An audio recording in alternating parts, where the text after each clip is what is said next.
નમસ્કાર મિત્રો, દેશ અને દુનિયાના સુપરફાસ્ટ સમાચારમાં તમારું સ્વાગત છે। સૌપ્રથમ વાત કરીએ તો વરસાદની। ગુજરાતમાં અનેક જિલ્લામાં લાંબા વિરામ બાદ ફરીથી વરસાદી માહોલ જામ્યો છે।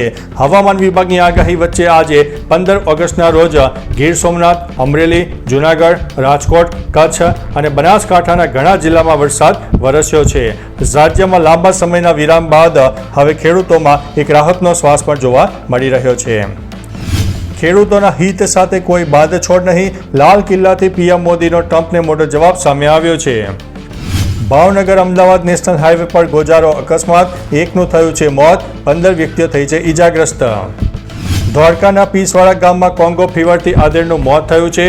પશુઓથી માણસમાં ફેલાતી બીમારીથી તંત્રમાં હડકંપ મચી જવા પામી છે।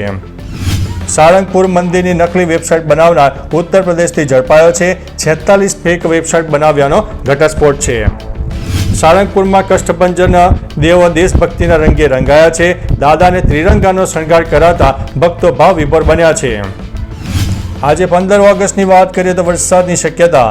ક્યાં પડી શકે છે વરસાદ? આવનારા દિવસોમાં કેવો રહેશે વરસાદ? આજે 15 ઓગસ્ટે છોટાઉદેપુર, નર્મદા, સુરત, ડાંગ, તાપી અને વલસાડમાં વરસાદની શક્યતા છે।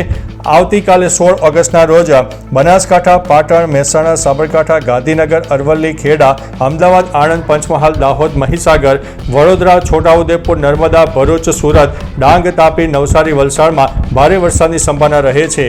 આગામી રવિવાર એટલે કે 17 ઓગસ્ટની પણ આગાહીની વાત કરીએ તો સાબરકાંઠા, અરવલ્લી, પંચમહાલ, દાહોદ, મહીસાગર, છોટાઉદેપુર, નર્મદા, સુરત, ડાંગ, તાપી, નવસારી, વલસાડમાં ભારે વરસાદ પડી શકે છે। સુરેન્દ્રનગર શહેર અને જિલ્લામાં જુગાર રમતા 4 દરોડામાં 20 જુગારીઓની અટકાયત કરવામાં આવી છે। કાશ્મીરમાં કુદરતનો કહેર, આભ ફાટતા 50 લોકોના થયા છે મોત। તો ચાલો મિત્રો, ફરીથી દેશ અને દુનિયાના સુપરફાસ્ટ સમાચાર લઈને મળતા રહીશો। ત્યાં સુધી અમને રજા આપશો। નમસ્તે।